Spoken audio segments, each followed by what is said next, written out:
Oh wow. Let's just roll into it then, I guess. Let's start with first tell me who you are, where you from. I am Brandon Singleton. I'm Brandon Singleton. I go by Mr. 19, from Baton Rouge, Louisiana, born and raised. How did you come up with the name 19? 19, the director for me is more of an aspiration. You know, I believe that, you know, when you talk about someone being the number one, the best quality, you know, and I believe, you know, I don't believe in numerology, but when I found out the number was 9, I thought that that was neat because I feel like 9 represents to me the most that you can be quantity-wise as an individual, you know. 10 is just the 1 next to a 0, you know what I'm saying? 9 is the most that, so when I say 19, it's really not necessarily where I'm at, but, you know, where I would like to go, you know, and what I like to strive for, the best quality, but also I'm hitting you with you non-stop, you know, quantity as well.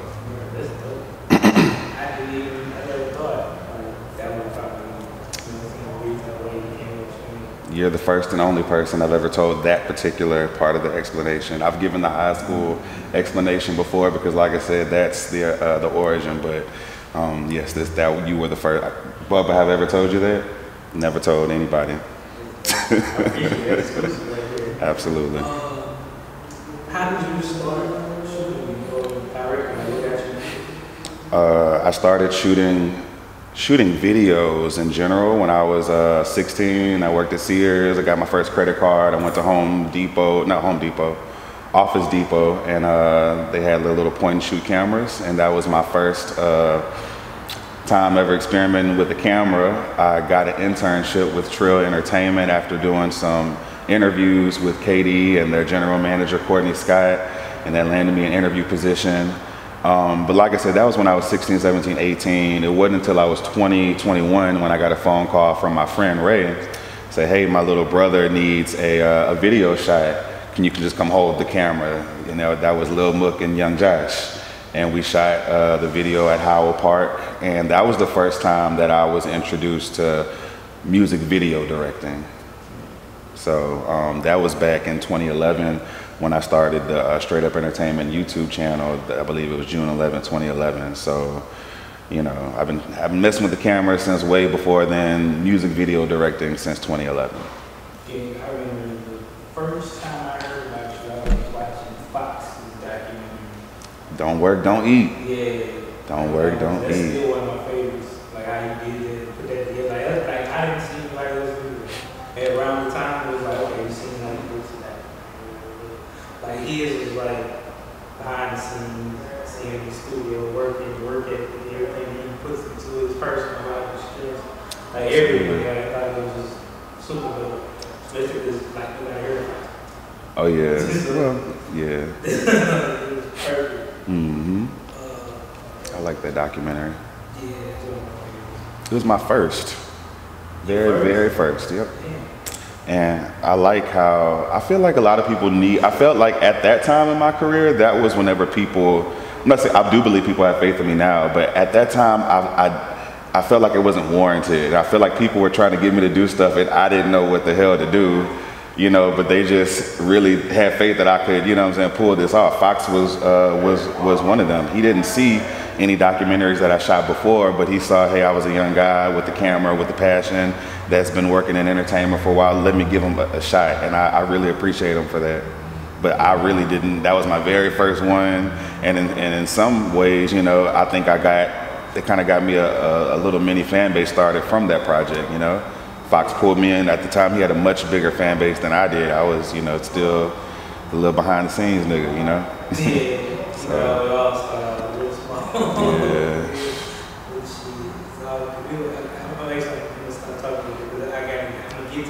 Okay. What made you want to become a director necessarily? Well, that's not, I didn't want to become, that wasn't something that wasn't my life goal. I had that, like, to this day, I feel more like a musician at heart. I play the keys, the guitar, you know, other percussion instruments. I went to school, I went to LSU for the School of Music, got accepted into the School of Music when I was 16. And, you know, I wanted to produce, you know, I wanted to make, I do make beats, I produce, I started out recording. 1-9 in Baton Rouge made the debut as a producer. There are some people, even to this day, that recognize me more so for the recording and the, you know, and the beats and stuff, because that's what I started with. The video directing came, like I said, on that off day whenever Ray called me to shoot to shoot Lil Mook's video, and people just from seeing that video, they just saw something in me that at the time I didn't necessarily see in myself, and they were like, can you shoot my video? You know, I think the next video was his cousin Thriller, and then my first like just full, okay, I'm a director, who wants to be Black Casper, you know, shout out to him. You know, these were people who, you know, just from that thing that I'm thinking, like, I was literally, I say the phrase hold the camera because that's like that's what I remember. He just said, hey, just come hold the camera, not come direct the video. I'm like, okay, I know a little bit about cameras. They know and yeah, that's kind of how I just kind of stumbled into the music video directing, you know. I thought it was something that you always wanted to do, just from seeing everything that you've done and how much work you put into it. I swear I thought it was just something that you always wanted to do. I am a musician at heart. I feel that way. I feel like that's why I'm good at directing music videos, because I can identify with artists on a musician level. I know the angst or what it's like to create something from scratch musically. I know what it's like to go in the studio with nothing and come out, even if it isn't the next hit, it's your baby. I know what it's like to bring that to be on the other side of the camera when I was younger, waiting on photo shoots. So I feel like, you know, I'm a musician first, you know. Of course, professionally, you know, I'm a director, but I don't offer my musical skills professionally. But personally, I consider myself more of a musician. Ain't nothing wrong with that. Yeah. I mean, you definitely are artist in my book, you know what I mean? Because I can see your videos with you playing the guitar and Lauren Hill with the FaceTime. Oh yeah, Skype session, yeah. Don't even say it's like the fucking, you know what I'm saying? Yeah. Like, that's the dope. I mean, like, you're down, like, rap it, I mean, sing it, whatever. Like, yeah. It's like, you killed it. I tell you, hey, half of my name comes from Lauren Hill. it's a dope song. I love Lauren. Getting into that, who are some of your biggest influences, like, for directing?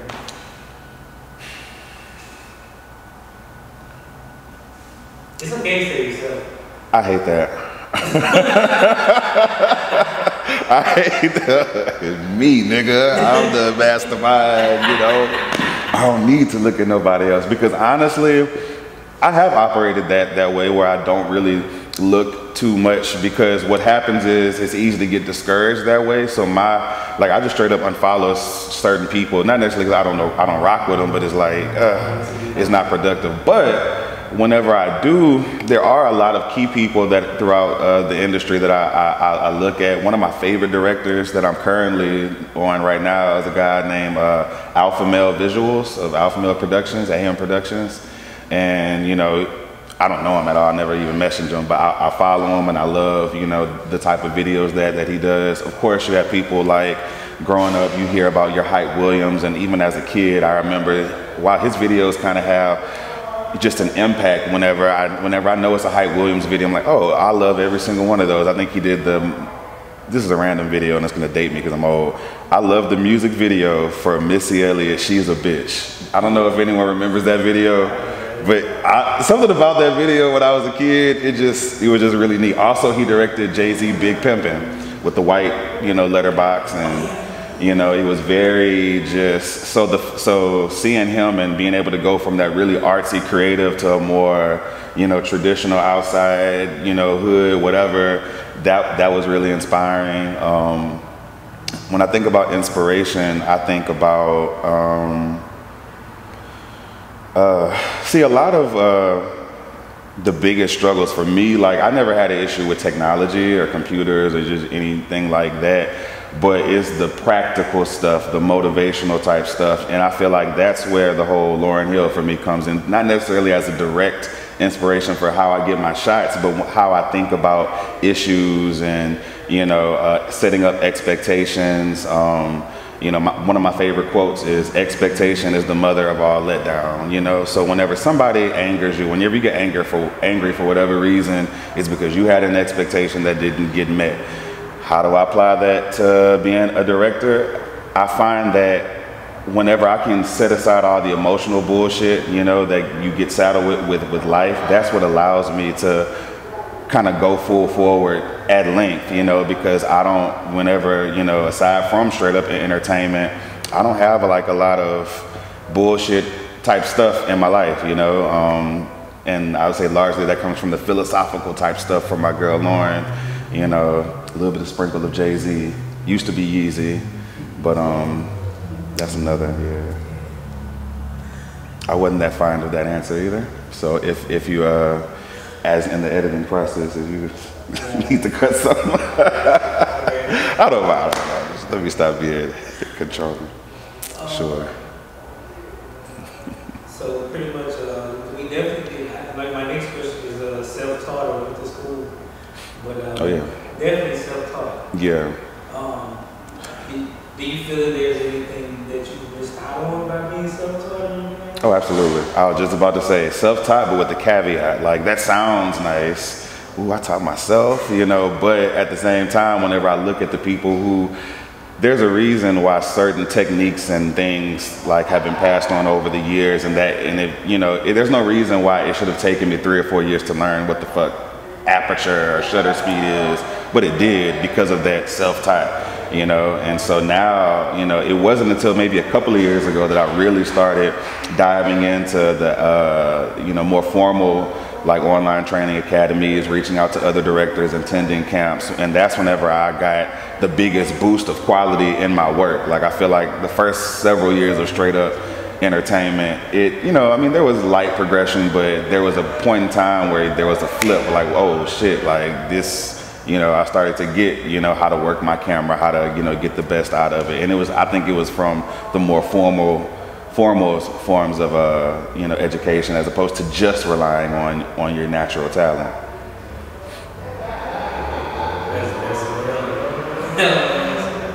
Everybody else, she said, man, you know, I like being self-taught, man. I was like, I know what, I like it, but it's like, there's certain stuff I still, it's like, I can't find this on YouTube. Yeah. Like, there's certain stuff I was like, okay, I need to get around either somebody that's been doing this shit for 30 plus years. Yeah. Like, you know what I mean? Like, absolutely. And like I said, like, there's nothing wrong with being self-taught. Like, I would say 70%, 80% of what, even where I am right now, is still self-taught. But I find, like I said, the most value that I get, where I have these aha moments, is like what you said, whenever you're with somebody who's been doing it for some years, whenever you get to, you know, get that, not just relying on yourself, you know? or somebody said on YouTube. If what? I said, or relying on what someone said. On YouTube, yeah. I know, right? Yeah, tell me about it. Yeah. Have you learned in like different styles? And if you have, are there any that's your favorite? Like styles of with editing styles. Sure, go ahead. Yeah.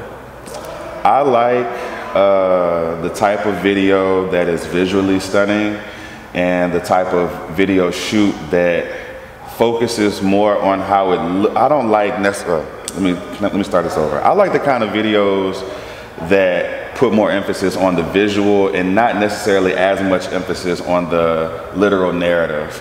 Meaning, the example I give my clients all the time when they come sit down with me for a video session is, let's talk about Drake, Hotline Bling song. And the song is, you used to call me on my cell phone late night when you need my love. So of course we need to have him, you know, driving in a nice car in a city with a girl looking out a window.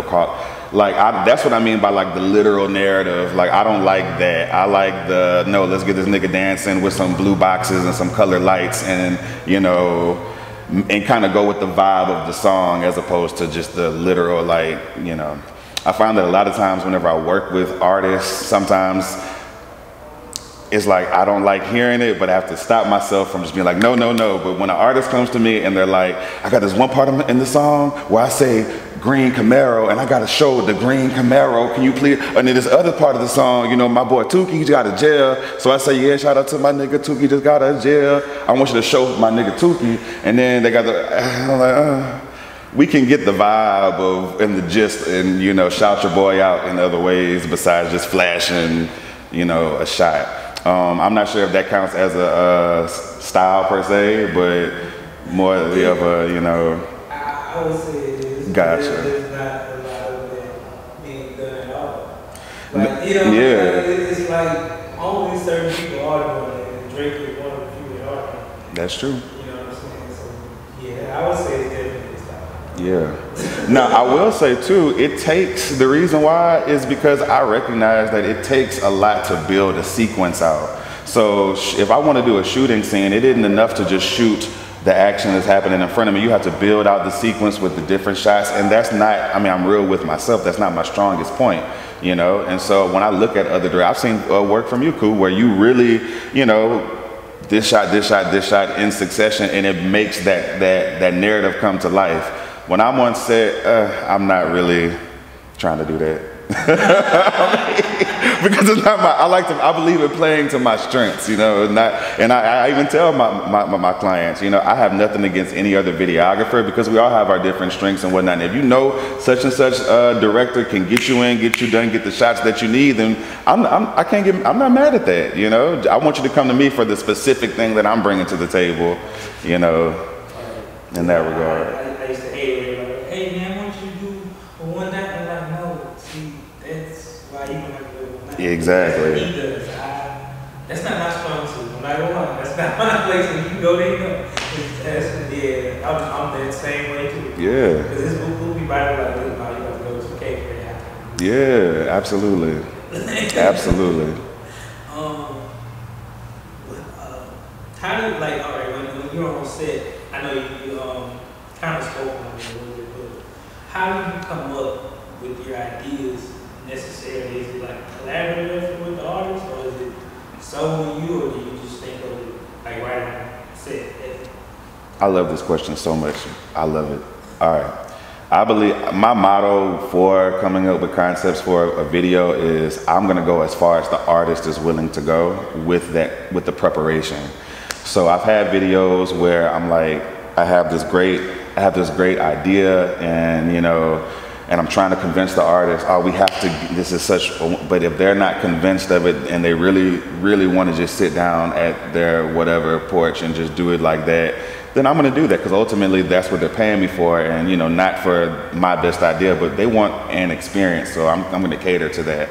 Now on the other hand, if an artist says, I have this dream, I have this vision, and can you please help me one night and bring it to life? And then, okay, cool, let's set up, you know, a couple of dates, one to plan, one to build, and then one to shoot, you know, and I'll give you as much time as you want. Now, I don't give that to everyone, because like I said, if you're not even looking for that, then I'm going to give you something that's just, you know, beautifully stunning, and, you know, you don't have to think that hard about it.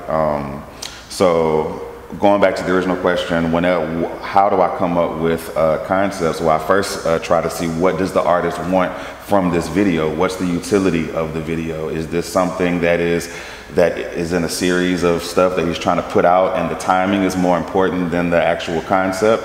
Is this a video that it's going to be pushed as a single, and they're going to want to work it for several months, and so they need something that's going to stick? Is it, you know, so we start there, and once we see, you know, what the purpose of the video is, then I get with the artist, and we, you know, come up with the locations, and, you know, I don't know, I guess everyone else kind of does it, got their own little way.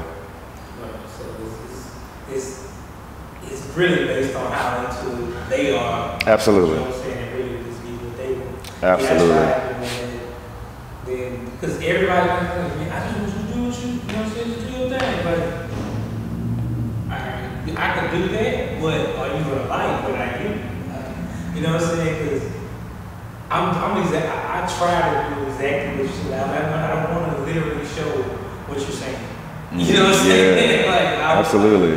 Like let's get something symbolic of it or something. But not everybody is into that part of it. You know what I mean? Absolutely. tell me, like, for you, what is it like being a filmmaker in Baton Rouge? Sure. Awesome. 'Cause I know you stop like 20 something. How we been shooting? How long we been shooting for? That was like 21. Really? It felt like we just getting started. All right, cool. What's the question? What is it like for you being a filmmaker in Baton Rouge? It feels like a part of a community. To be honest, it is a sub community of our city. I'm very proud to be a part of it. Like, you know, I've traveled a lot. I've been to lots of cities with different, you know, degrees of music scenes. My dad's side of the family is from Las Vegas. I've, you know, been a part and seen how their music scene works. And I feel like a lot of people take our particular scene for granted. The fact that we have, you know, it's not typical to have a list of producers that are like A-list producers, and then another huge, probably even bigger list of up-and-coming producers with studios, and like just having that accessibility as a new artist. You go to other cities and it's just that type of stuff just doesn't exist.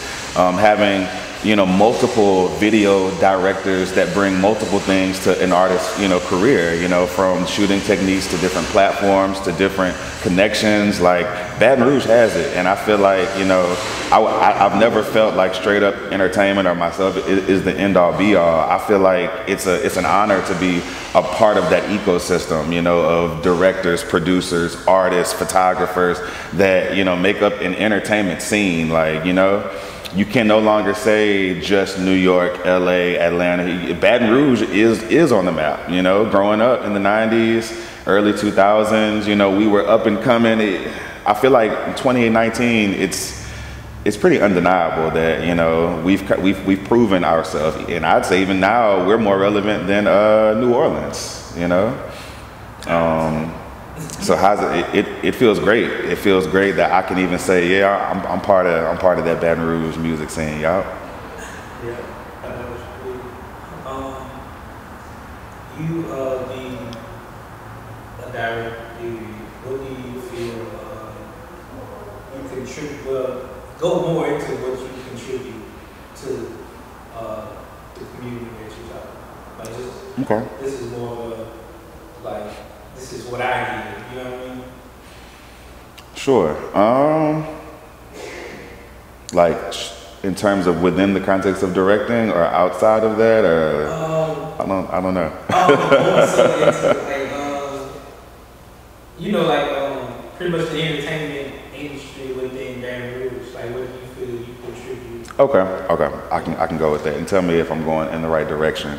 So I feel like my goal with Straight Up Entertainment as a platform is to, you know, number one, be a platform that artists can get something tangible from, in terms of, you know, when I shoot with Straight Up Entertainment in 19, X, Y, and Z result is gonna happen, you know. I try not to get lost into numbers. I can't guarantee a particular number, but prior to the millions of views and this and that, I noticed that artists that shot with me consistently, because I created the platform and released regularly, they would get booked from, I had several people from Shreveport, Monroe, and other small cities. You know, they're all of a sudden, hey, I told my business partner, if you get over about 15, 20,000 views cumulative across your videos, these are the artists that I'm seeing on the flyers. And so I was like, okay, that's, at the time, was a really huge benefit, you know. Like, I couldn't necessarily say that these people were getting hundreds of thousands of views, but when you shot with me, you felt it afterwards, you know? And so that I strive for that to be my, you know, biggest contribution. I don't want to be someone that takes your money because I can, because of resting on who I've worked with before. I want to provide a value. I worked at Apple, and one thing that they say is that we don't talk about our specs of our machines. We talk about the value that this machine gives you. I don't want to talk about, you know, what camera I use, how much I spent for this, how many subscribers, how many. I want to talk about, you know, how is this project going to help within the context of whatever you're doing, because 1 million views for this person isn't going to be the same thing for that person. Let's say, you know, I don't want you to be obsessed with just that number, you know.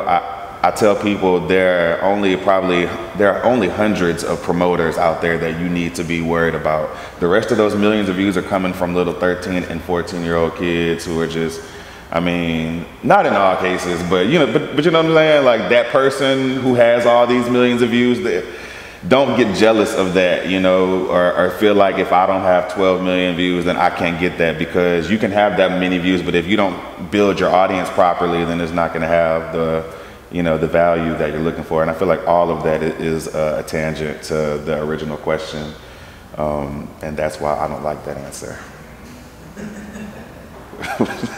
But see, like, man, the other thing, like, man, you extra humble, like, you don't realize the opportunities that you get.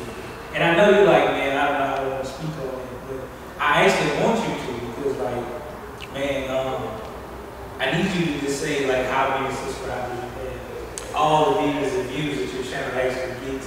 Even speak on the stage that you do, like, bro, all over. Well, all of that comes with part of being, whenever I say I want Str8Up Entertainment to be a platform is something that people can get on and be above and be seen by, you know, a large, you know, audience. And I feel like that's what Str8Up Entertainment is all about, whether it's, you know, being on my channel and not just having a lot of subscribers, but also having a dope ass video that's gonna just look way different. Whenever I first started Str8Up Entertainment, it was, the landscape was just having a high quality video was enough to, you know, really get you, you know, noticed. Now the landscape has changed a lot, because you can have, there's a lot of high quality, but now it's kind of reached a saturation point, and I feel like it takes even more to, you know, to make yourself stand out. So that's where your other events, like I partner with Ali Stacks, shout out to Ali Stacks, Black House Entertainment, at Ali_Stacks with a Z, I had to shout her out. But we, you know, are all about building platforms. That's where things like Sunday Set and Rip the Stage come in, because it's like it ties in the online, you know, following and social media. We do flyers and videos and whatnot with connecting with an in-person audience, you know. So singers in particular don't get a lot of attention, so we do, you know, try to do events where they can really come out, and that way whenever they shoot their video, you know, there'll be more people that are primed to see them, you know. So doing all of that, I see that as being a contribution, and I'm careful not, oh God, because I don't like to be like, oh, I'm just so, I don't recognize what I have. But the reason why is because, you know, I know what I have, and I feel like, you know, I don't take for granted the other things that have to be in place in order to make that happen. And I would never be that foolish enough to feel like I did it on my own, you know, like 100% on my own. I'm proud of what I'm very proud of what I've done. You know, I feel like the work speaks for itself. I have, you know, a consistent amount of viewerships. I'm the #1 platform in Louisiana. What I mean by that, when I say #1, I don't have the most subscribers. We know who has the most subscribers.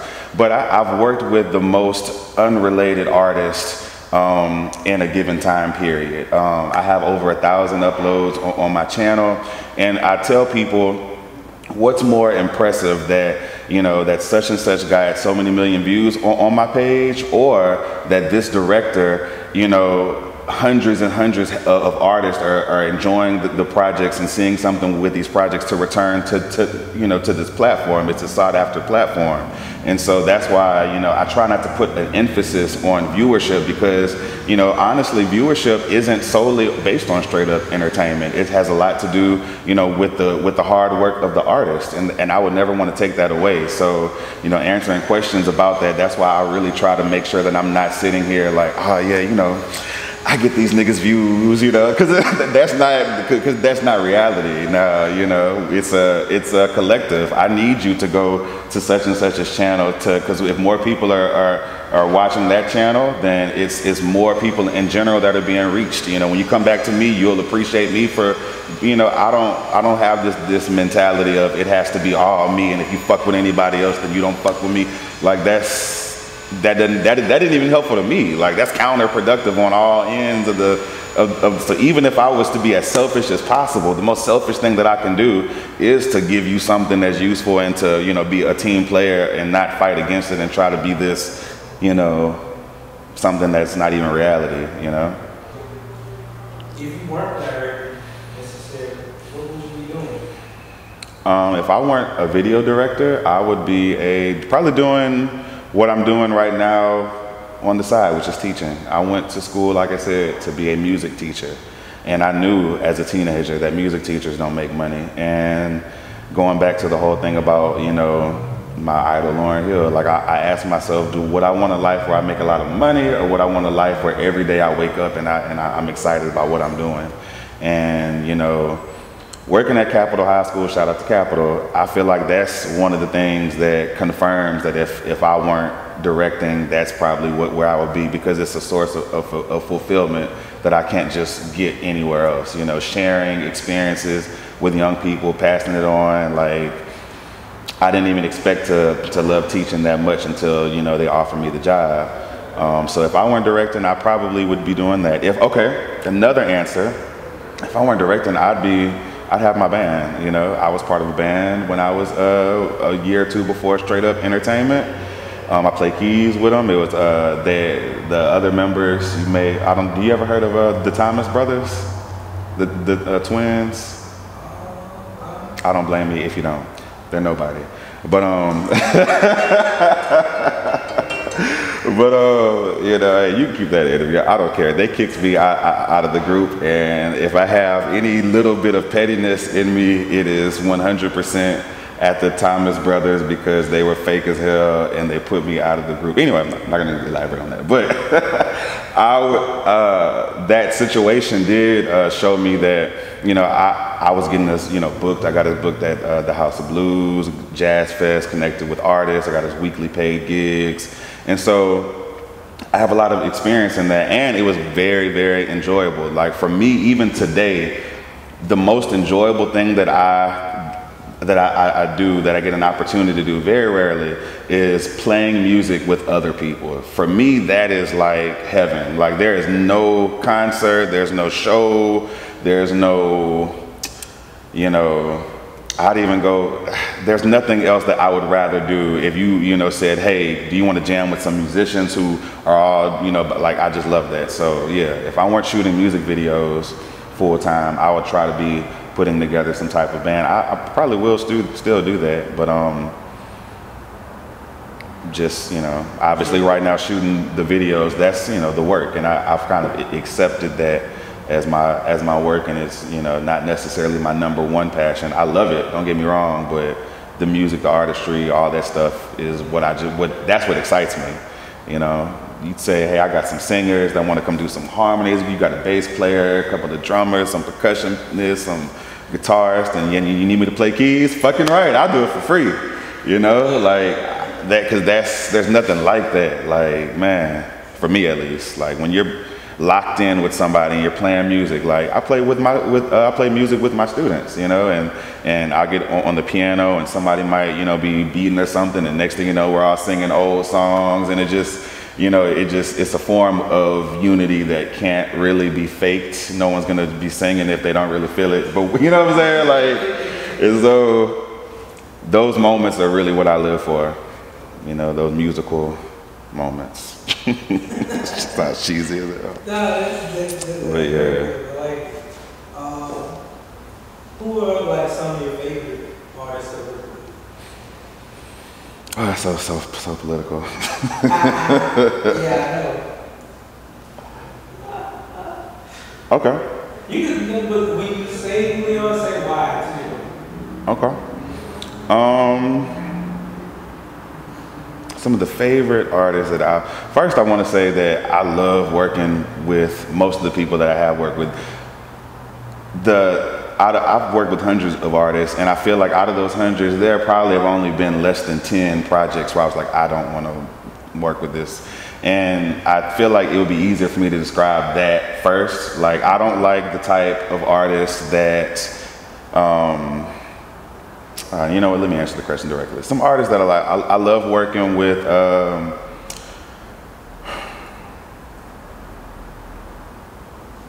I liked working with WNC. Whenever I started working with them, you know, they had Whop and them had established a buzz. They had genuinely good energy on the video sets. They bring ideas, but they're not pushy with them, you know. So I'm not out there totally alone having to come up with everything. But at the same time, if I come up with something really crazy, like I did a 360 video with Whop and he was down with it. If I tell him I want to change the color of this and that, okay, hell yeah. And I love that energy. I loved working with Double Trouble. They were a fun situation, you know. They were talent show winners of Fresh Fest with Fresh to Death, which is now Black House with Allison, and they brought just a really unique energy on set. It was a lot of fun. It was a lot of, you know, whenever it was about music. This is of course before the, you know, the beef, but I love working with Maine and TEC, you know, like they were extremely, like people always ask me what it's like working with them. It was amazing. Like, and the reason why, by the time that I started working with them, it was after a lot of mistakes that I made career-wise in terms of my position as a director and in relationship with artists. But with Maine and TEC, and what I feel like laid the foundation for a great director-artist relationship is that we had a couple of preliminary conversations that I'm more than sure that most people just don't have with, you know, with their artists that they're working with. We sat in a truck for, you know, a couple of hours. I believe I was in the truck with Maine, TEC was on the phone, and we talked about everything from, you know, the videos that we were about to shoot. This was right after, what's that song? I just bought a stick, bitch, I'm living like that. On the ground, man. What's that song? What's that song? Cause if I smoke, I'm gonna be the one to rat-a-tat, fuck a rat, everybody. Anyway, y'all know the song. It was, well, that was the first big song I did with them. This conversation happened literally right after that. And so, you know, that laid the foundation for our, you know, future, like whenever we shot videos afterwards, I didn't have questions about, you know, what page that the video is going on or how much to pay, or, you know, we talked about all of that explicitly. And so whenever we were on set, it was just about getting down to business. And, you know, and even working with other directors, you know, I talked to them earlier about that. Hey, y'all are clearly, you know, on the rise, and there's going to be a point in time where I'm just not, you know, where you're going to need to just expand and diversify and work with other directors. And I don't want any type of unnecessary, toxic type of loyalty where y'all feel obligated to me just because right now, you know, I'm helping in this way. Nah, you're gonna, you know, go above and beyond. And so that's why whenever they did start working with other directors, it was a smooth transition. It was a great transition. I can still call them. You know, TC's working with SS Films, producing amazing stuff. Maine Muzik, shooting with 30 visuals, producing amazing content, you know, to diversify their portfolios. I feel like they were a good example of, you know, we didn't grow up, we didn't shoot marbles, we didn't hang out, you know, doing this and that on a personal level, but it was amazing on a, you know, you can be friendly with your clients without being friends with your clients, you know, like, and I feel like that's kind of, you know, where we stood. Like, it's like, we're cool, you know, we're business, you know, I don't have to inherit any type of beefs or anything, and you don't have to, you know, call me on my birthday, you know what I'm saying?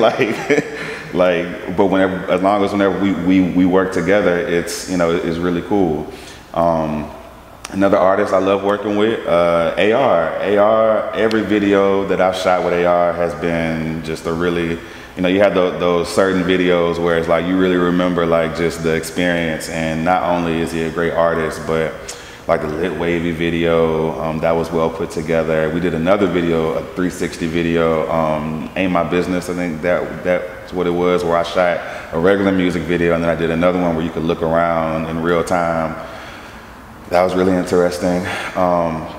Justin Rendell, that's an artist that Justin Rendell, that's the artist that I've recently been doing some music videos with in the last year, and he's the first and only artist to do visual storyboards where he like draws out shot for shot.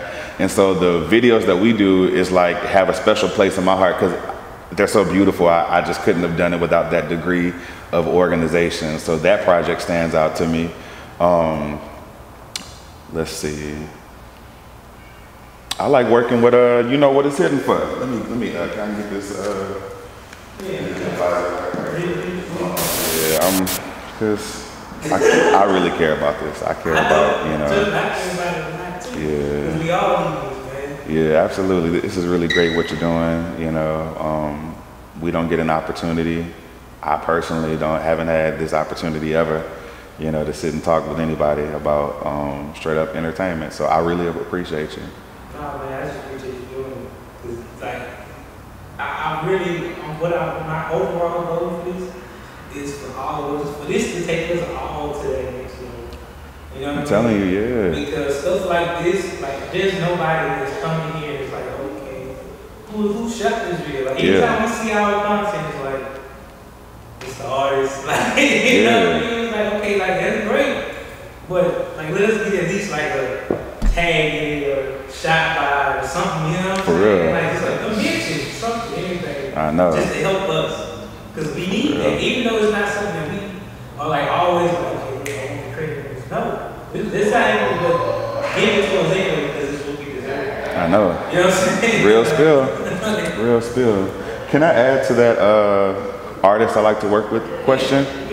It just came to mind. One of my favorite artists to work with, and this is more of a category than a specific artist, is I love the first timer artists. Like, I love the artists that are, you know, it's their first music video, you know, and the reason why is going back to what I said about, you know, me being able to identify with going in the studio and recording and nurturing your baby. Now you got to bring it to someone to bring it together visually. And I feel like when I get a new client like that, I get to relive that experience and excitement, and it kind of makes me, you know, it forces me to, I'm like, okay, I have to give them something that's going to just knock them off their socks and make them fall in love with this industry, you know, and usually that's, you know, what I get. You know, I try to give people a visual that they're going to absolutely love. So the kind of client, you know, that I like is, you know, I do like that, that I don't want to say necessarily that their first time, because they might have shot before, but like, you know, a lot of people be like, yeah, you know, I've been shooting for years, but you know, but now I'm taking this seriously, and I have this vision for it, you know, one night I've been watching you, and you know, and can you help me with this? Yes, the fuck I can, you know. You know, and I'm excited, you know, right there with you. You know, I'm excited because I know the feeling. You know, you need somebody. My job isn't to tear you down and to critique this and to say what I don't like and say, why don't you sound like Jay-Z? You know, my job is to see your vision, you know, and work with what you have and to make that look as wonderful as it can, to give you this experience that you're not going to forget. I know it's a lot of people. It's like it's been that first project. Man, bro, I'm so glad I came to you, man. Oh, man, I don't know, because I don't know, like, but I'm just glad, because like, I think it's just an experience that they really don't like. Yeah. You know what I'm saying? Absolutely. Like, once you put those lights on and stuff, oh, this is real. Yeah, for real. For real, yeah. Like, I enjoy it. It's always been fun. Like, just to see that first reaction, like, when they see it. Yeah, and they looking at it on the camera with you, and they're like, yeah, y'all, that's you. Yep. That's you. That's right. That's you. I'm telling you. If you could, what would you say are your top 5? Top 5 in terms of what? It could be your favorite, or it could be like ones that just got you the most exposure. Okay, I would have to say, starting at the top 5 videos I know. First one would have to be Fox, Don't Work, Don't Eat.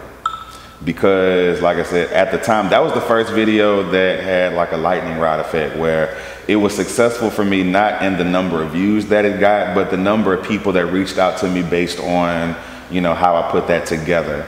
So that really, you know, was a landmark project for me that showed me that, wow, you know, it doesn't have to have a whole bunch of views for it to, you know, be a success. And it did get a lot of views, but, you know, it didn't get millions.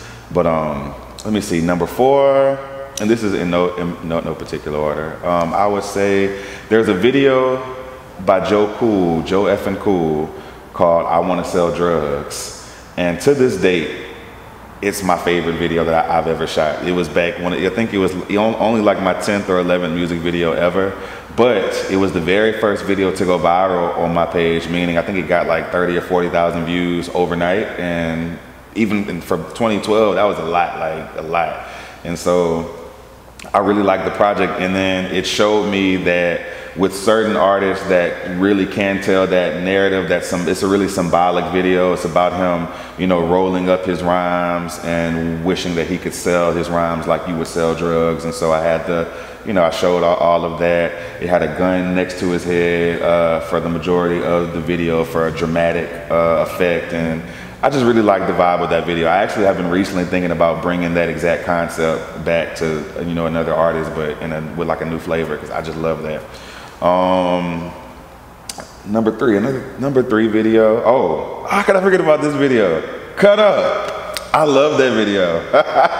Cut Up. Thug Brothers. They're really great to work with. I probably should have added them in the list of people that I really like working with as artists. They're one of the only artists that I still work with today that were doing it before me. Like, I remember being on MySpace and seeing Thug Brothers and be like, oh man, they on their shit, you know. And I have, you know, I tell my interns about what I call the Jay-Z test. And Jay-Z did an interview talking about, yeah, it's easy to be the flavor of the year, but can you do 5 years or better? And I feel like Thug Brothers, they don't get enough credit for that, you know, just for the fact that they still here.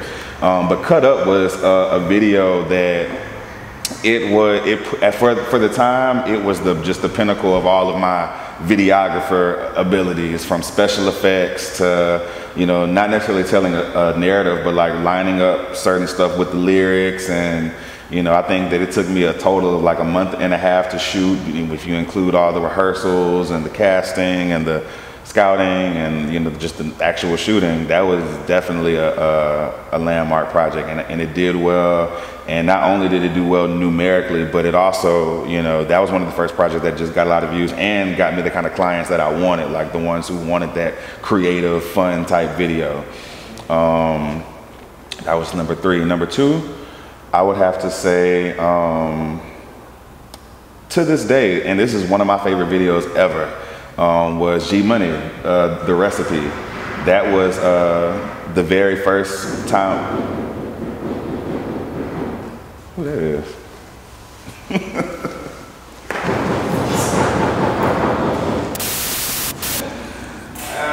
What were we talking? Oh, my favorite video. I was talking about G Money. Yeah, number two, I would have to say G Money. That was the very first video that I spent all summer learning, you know, going deeper into 3D animation.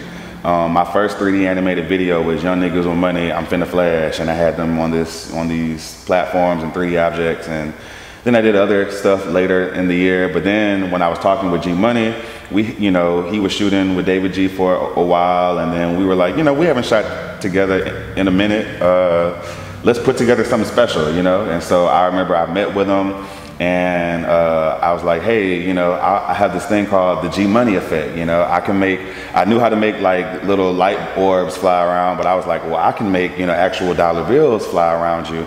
And I kind of want to do like some airbender type stuff with you, where you're gonna, you know, grab the money and twist it and have it swirl around you and do all this type of stuff.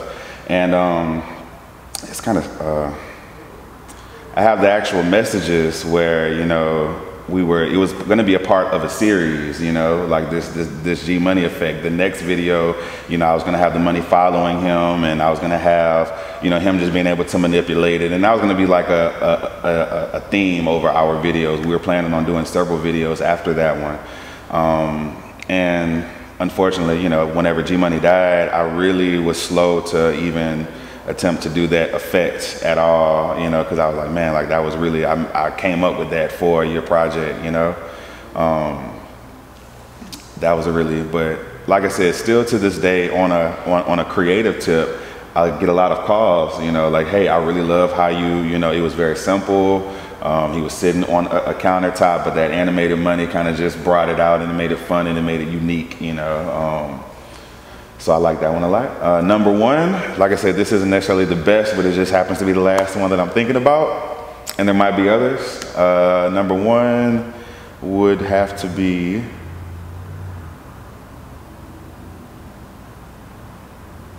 top videos. Now this one, okay, I have a couple of, can I like give a couple of runner-ups? You know, I feel like a strong runner-up, but wouldn't necessarily be number one. It would have to be Maine Muzik Insurance. And let me tell you about that video.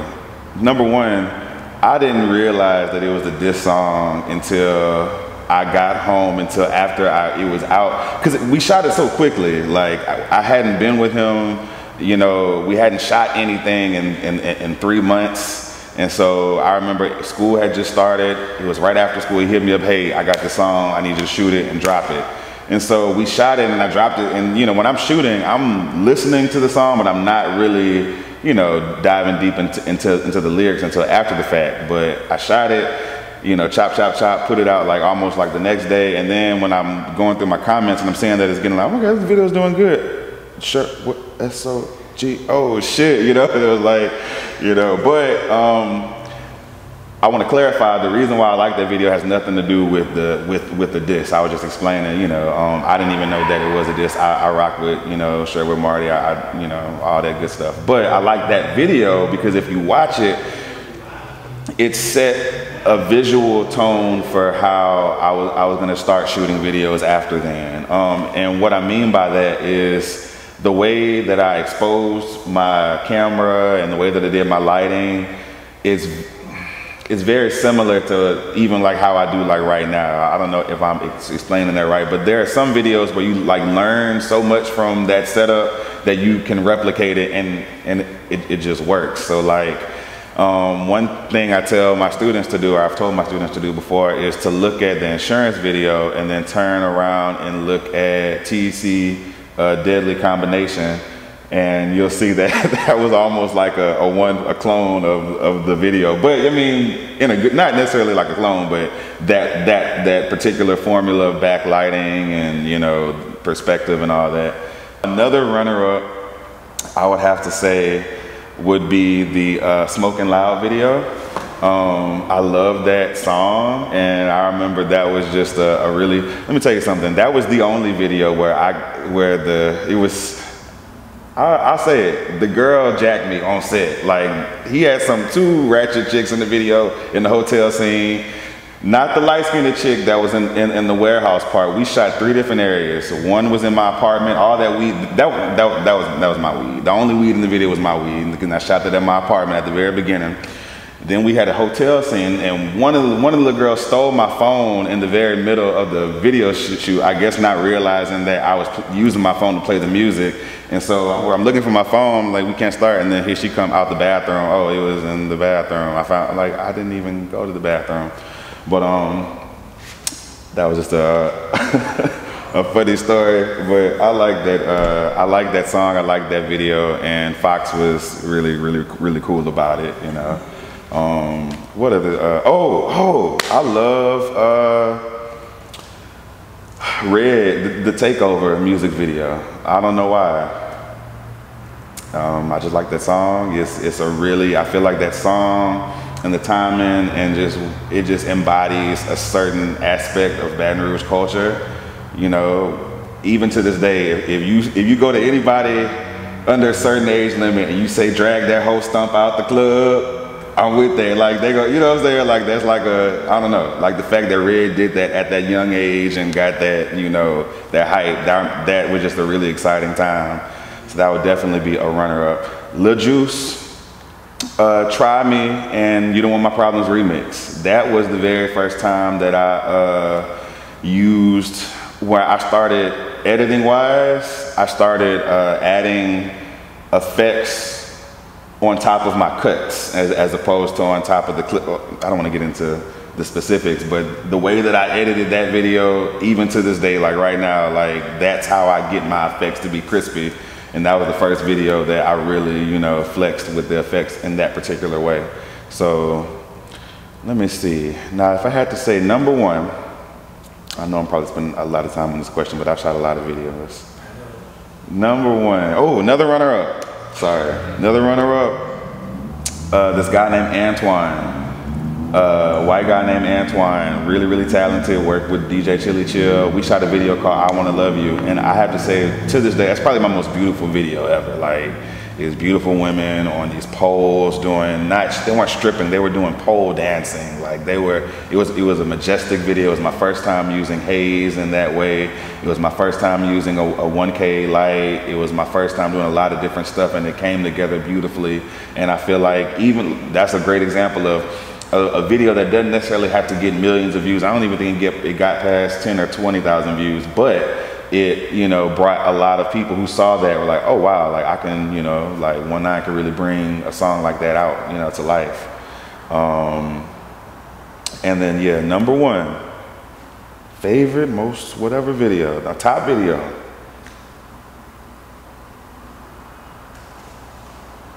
Just give me a second.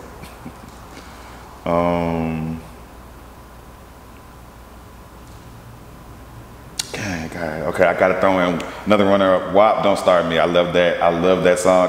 I feel like, you know what? I gotta say this about Whop, Don't Start Me. I love the Whop. That was the first video I ever shot with Whop. You know, and this was, you know, after he had already established a tremendous buzz. You know, like he was buzzing. He was like, hey, let's, you know, collaborate. Red was at that video, and in my head, it felt like a spiritual successor to the Takeover, like, but a male perspective, like in terms of the energy and what it embodied, you know what I'm saying? You know, I'll put that mellow on the bitches like a horseshoe. Like that's another line that you can, you know, like it's just part of the Baton Rouge culture. That song really, you know, and for me to be a part of songs like that, you know what I'm saying, that's what makes that video for me really special. You know, like Whop really did his thing on that song, and all the dudes in WNC, like I said earlier, they have really good energy. Like there wasn't a lot of like negative energy on set. Like a lot of videos you'll see, like that one nigga that's frowned up in the back and this and that, you don't realize that they just got into an argument over this and that and what. You know, I didn't have to worry about that with Whop and them, you know, like it was just a great song, great energy, all that combined to make a really amazing video experience.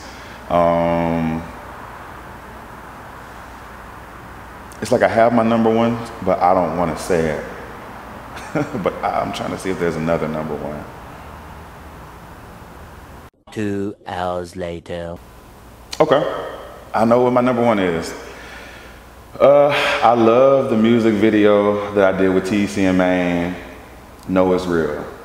And the reason why I like that video was because that was, for me, like the most, like I showed off the most that I could do from a technical perspective, from a narrative perspective, and from just the setting up cool scenes. Like we were out in the country. They had the location. They gave me full freedom with the storyline. So, you know, we came up with this, you know, chase sequence, and it's the only video where, I don't know if this is a good thing or a bad thing, but the only video where actually the gunshots, I normally go on YouTube or whatever and you get the fake muzzle. Nah, that video was actual gunfire and gun, you know, I don't know, like I said, no one was being shot at, you know, it was at the end where they were shooting in the pond, but it just felt like we really, all of us cumulatively, me, Maine, TC, Tater Santana, all the guys that were on the set, like building that video out was just really fun. And after that video, you know, it got a lot of, I think it went on World Star Hip Hop, and I got a lot of people that were contacting me from, you know, wow, this was a really creative video from these artists, you know, too, that wasn't just your standard, you know, just sitting down in a warehouse type, you know, video. Like, yeah, so I really like Know It's Real. I think it doesn't feel like number 1 though. Can you just not use the numbers and just get me talking about them? Just some, yeah, because that's not my number 1. Okay.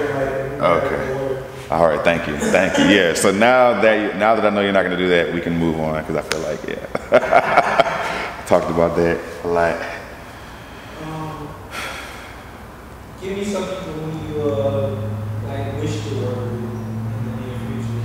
I mean, it could be somebody else, it could be somebody you know personally, it could be somebody major, anybody. Sure. I'll stick to realistic. I mean, of course I could work with Jay-Z if I wanted to, but nah, nigga, I ain't gonna work with no Jay-Z next week. But the people that I would like to work with right now, actually last night I shot my very first music video with OBNJ, You know, he's a really cool guy. You know, got some really good creative shots. He has concepts and everything. The business is there. But he also gives me creative freedom with the shots, and at the end of the shoot, we're both loving it. So I'm looking forward to more collaboration with him this year. I would like to do, I've always wanted to do a video with 3D Nati from New Orleans. Are you familiar with her? Just because I think she's a dope artist and I've never done anything with her, and I feel like there's a severe underrepresentation of female artists and just in the scene in general. I think that she's dope. People that I would want to work with, I don't want to put this in the interview, but I feel like I work with these people. I mean, I work with the people that I haven't worked with so far. Like, if I haven't worked with them, I'm not gonna put this in there.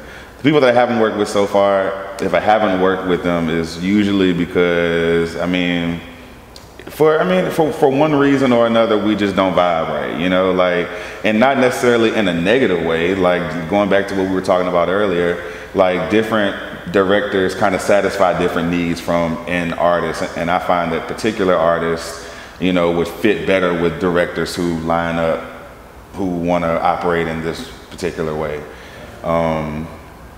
So I can't really think of anybody that I have access to or that is accessible that I want to work with that I couldn't or haven't already worked with probably already.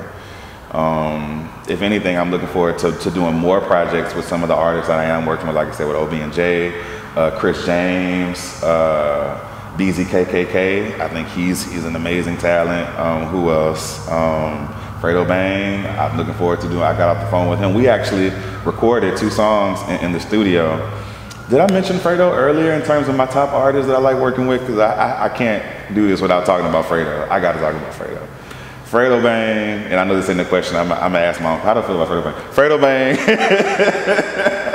Fredo Bang, man. Like when and you have to understand, I'm not coming at it from a fan perspective because, you know, most people who know me, like, I mean, I say Jay-Z and Lauryn Hill, but when you get in the car with me, that's who I'm listening to. Like, I love our music and I love our culture, but I like shooting videos for artists because of that, not necessarily because I'm looking at you like my idol. But with Fredo, I met him whenever he was really, I think, 18, 17, just getting out of high school. I remember his, you know, his mom dropped him off or was in the car at the old Hammond Air Shopping Center. And I actually thought that he was somebody else because he was trying to book a video and I thought he was my friend's little brother. And so I gave him a rate that was a lot cheaper than what I wanted to. I don't think I even told Fredo this, but, you know, judging from his demeanor and all that, I was like, okay, F it, you know. And that video was the No Secret video with Crazy Trey in it. And ever since then, like, I feel like he's maintained a level-headedness that is unmatched. You know, I've worked with a lot of different artists, and they tend to go through this period of, you know, great humility where they're working with people and being nice and this and that.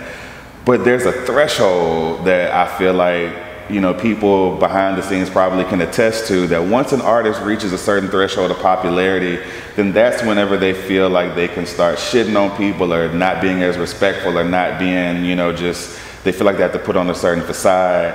And what I respect about Fredo is that facade has never come up. You know, he's never been, you know, just extra, like, friendly for no reason, like, you know, like, unnaturally friendly, like, you know, fake or anything. But at the same time, he's always been real. He's always been, you know, good to work with. He's never been, he never got too Hollywood, you know, if that even makes sense. For my birthday, my 30th birthday, I wanted to do some songs with some different artists, and, you know, where I produced the track, and I haven't even put them out. I don't plan on putting them out, but they were just for me. And I hit him up and I was like, hey, can you come by the studio, you know, and lay down a verse, you know, for this track? And I just had to ask him once, and he was there on the first time that we scheduled. He wasn't late, and he gave me 2 amazing verses on 2 songs. And you know, it's little stuff like that that makes me appreciate working with artists like Fredo, you know, to where even now as he's working with other directors and, you know, expanding with his career, the fact that he can still pick up and, you know, we running about our next project and, yeah, I can't say enough good things about Fredo. Always kept a really good level head. What are, you can just give me like 3 of your top goals for yourself. My 3 top goals. Number 1 would be to expand the Str8Up Entertainment platform, to evolve it. You know, it's going on 8 years now. I've been in business, and I would just like to see Str8Up become more than just music videos. So, and similar to how you kind of saw an evolution with World Star Hip Hop from just being your shock value, punch your grandma video to now kind of like a staple in upcoming, you know, music and other areas. They evolved and they took what they started out with and, you know, kind of just, you know, brought it up. And similarly, you know, with Str8Up Entertainment, I feel like there are all kind of ideas that I wanted to do as a platform, because it takes more than just a music video to stand out. When I started, all you needed was a crispy music video. Now, I feel like, you know, I'm working on some in-house shows, some in-house showcases and programs. I'm working on training programs and other things like that, to where we can make more diverse content, more skits, more, you know, the only reason why we don't have as much stuff like that is because, I mean, it's not that easy to put together. But if you know, establish a framework and, you know, a basis for that type of stuff, which is what I'm trying to do here with my studio warehouse and my interns, then making content like that more consistently will be a possibility. So the future for Str8Up Entertainment, and I'd probably say my first and biggest goal would be to just expand on the platform and create more different types of visuals. Number 2, another personal goal would be to get my content published in terms of what I'm doing as a teacher. Being a teacher has been a really great experience in my life, and not only that, but I realized that with having to turn in these lesson plans and do all these, you know, stuff that I kind of don't like doing with school, but you have to, but I'm like, wow, well, I have a narrative of, you know, 2 going on 3 years of content of how to get a high school age person who's never, you know, known anything about Photoshop to, you know, all the way to being certified as an Adobe certified associate. And so one of my goals is to, you know, publish that and to create more educational platforms, maybe starting another YouTube channel where, you know, I can kind of take what I've learned as a teacher and bring that to the community. Not necessarily through Str8Up Entertainment, but this is just me, Brandon Singleton. You know, here's my lesson, here's my tried and true method of how to do YouTube, how to do Photoshop, how to make it work, for you.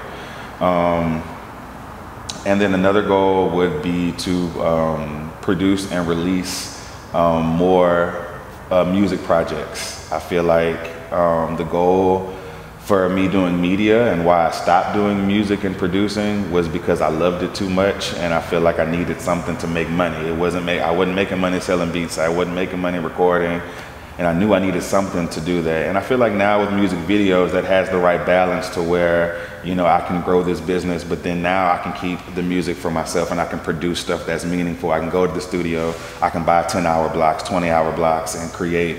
And I feel like I've been creating for the last couple of years, and I would say my 3rd major goal would be to put out more of my music. Cool beans.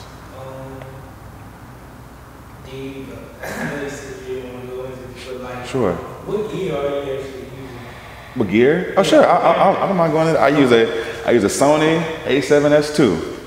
And I feel like anybody, no shots, but I feel like if you feel like threatened by somebody knowing what you have, then that speaks to I tell my partner all the time, you're not the water, you're the well, you know? So it's like, if I gave, you know, Steven Spielberg my iPhone and I told him I need you to direct a 2-minute film, I know that I'm not gonna be like, you know, like it isn't about the camera, it isn't about the equipment, it's about the person behind it.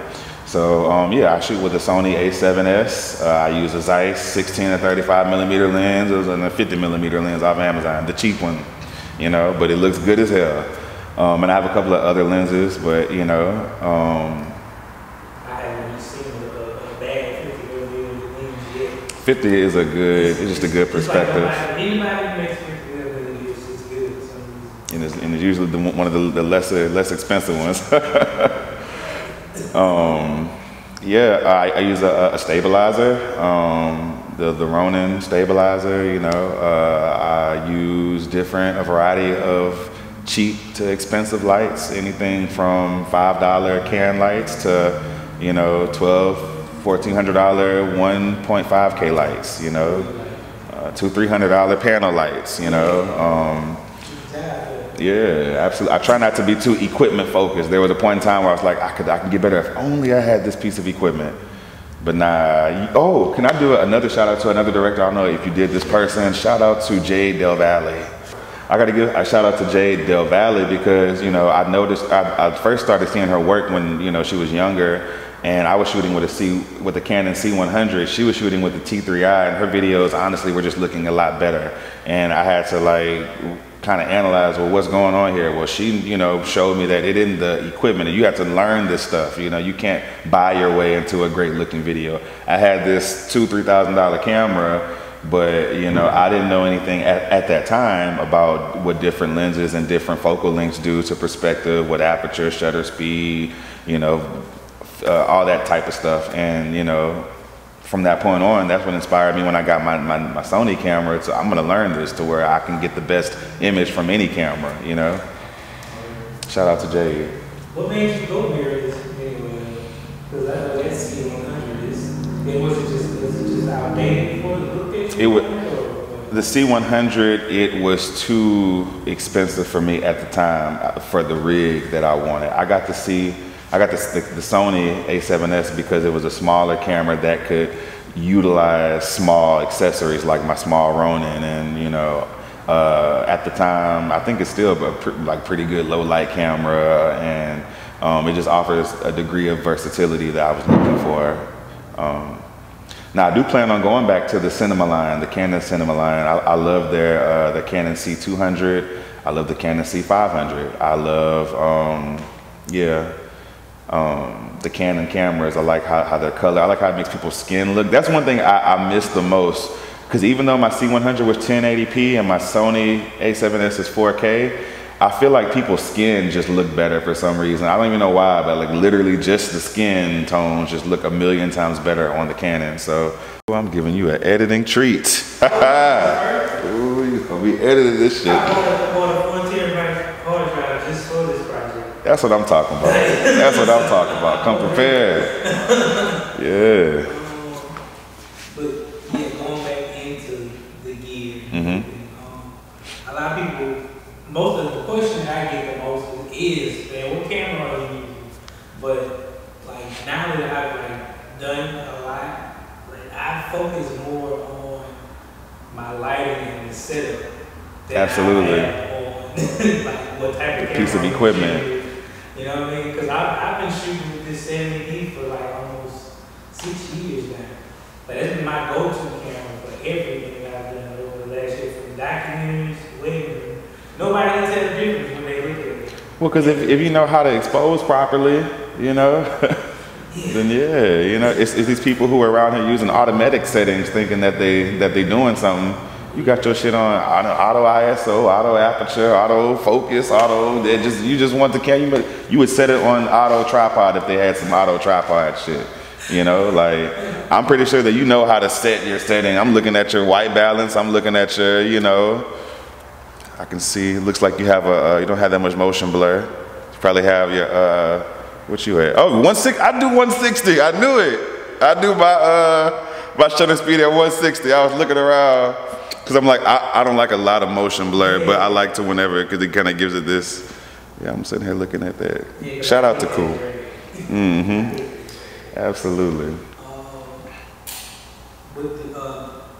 Going back into the gear, do you use Final Cut or Adobe? I've used a combination of both. I use Adobe. I like Adobe because I learned Photoshop first, and the interface is very similar across all their products: Photoshop, Premiere, and After Effects. But primarily for music video editing, I like Final Cut.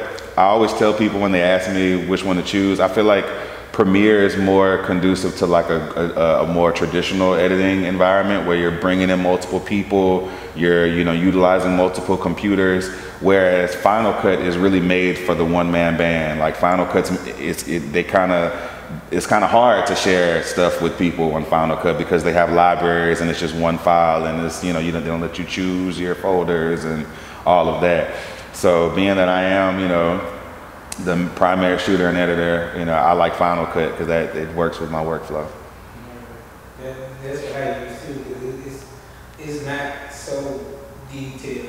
Like I don't have extra stuff that you don't need. It's like that's great. But I don't even need all that for this project. For real. You know what I mean? So it's like, for something simple, very quick, definitely go with Final Cut. Yeah. It's like, now I will say about Premiere, their native plugins, the plugins that come with it, are just shitting on any and everything that Final Cut has to offer out of the box. Now, I feel like if you get a few key plugins for color correction and for other things that that Premiere has, like I don't like the stabilizer in Final Cut. I like third-party stabilizers, but the Warp stabilizer in Premiere is like gold. And that comes out of the box. And other little things that like adjustment layers, like that didn't come with Final Cut, but Premiere has that. So I mean, speaking of that, I remember I was doing this that video that I did for Level, So in Love. My shot was so shaky because I had to run after him, but we couldn't afford stabilizers. Yeah. They were making those. I know. Like they were probably making them, but they were something on the update. Probably had the big old steady shots. Yeah, so we were just using what we had, and I just sit there one clip and stabilized it in Adobe, but I had the rest of it in Final Cut. And you can't even tell looking at that video, yeah, they do it right. Their Warp stabilizer is better than most stabilizations. Yeah, really good show now. Really, that shit. Before we close it out, sure. Craziest story that happened about shooting. Craziest?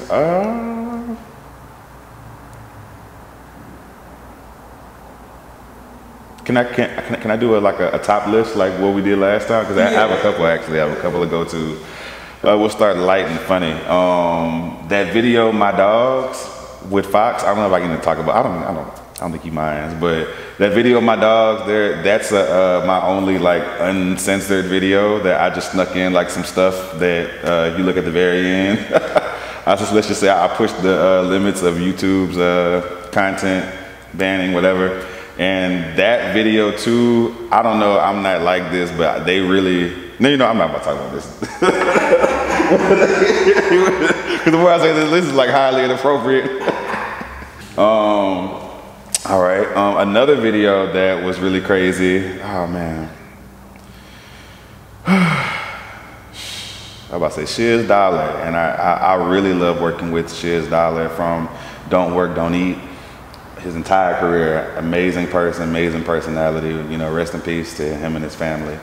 But a crazy story, I forgot what video it was, but it was the second day of his shoot. We went to a park, and I remember I noticed some guys there, and there was a dude that had got into it. There was some sketchy stuff going on, and right whenever I was leaving, they started shooting, and I just remember going in reverse all through Glen Oaks, just driving through corners while they were shooting and all that. Another one was out in Bogalusa. I shot a couple of years ago for a Mardi Gras music video shoot, and the people that we were with, we had got separated from them, because there was a lot of traffic, and then so we parked somewhere and we walked to see why there was so much traffic. It was standstill, and then when I got to the middle, it was the artists themselves blocking the traffic with their cars and getting into it with people, and they got into it with somebody. I guess it was the wrong one, and they started shooting. And I had my brand new interns with me, and they were experiencing the whole shootout. well, you know, with the video shoot. Oh God, I was there. Another crazy. This is going from lighthearted to a little bit more serious. But at the what was that in the Baker Civic Center? You know, I was there shooting a documentary with Red Gang. I was doing the kind of Double Trouble documentary thing. And I remember, you know, I was right here. There was maybe a person on side of me, and then there was Crazy Trey. And whenever the shooter came, he was probably about where you're standing, and he shot him, you know, right next to me, you know. And then whenever the shootout happened, the exit was going towards the shooter, and you know, and everyone else, you know, ran towards the back of the room in a corner. And I'm kind of a taller, bigger guy or whatever, and these little fuckers were using me as like a shield, like, and I just thought, I'm about to die, like, oh my God. And like, I'm the first line of defense, and people like, I had kids. I mean, you know, I understand y'all kids, but fuck, when you getting shot at, you think about nobody else kids, shit, I ain't no fucking shield, like. That was so crazy. But yeah, I feel like that was probably the most traumatic thing, because I've never seen someone get shot point blank, like within feet from me, you know.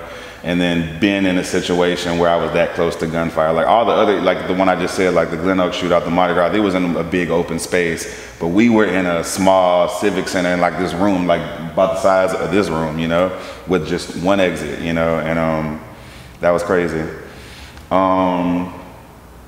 Let me see. That was a couple of them. Yeah. What were you thinking? Anything crazy that happened on set?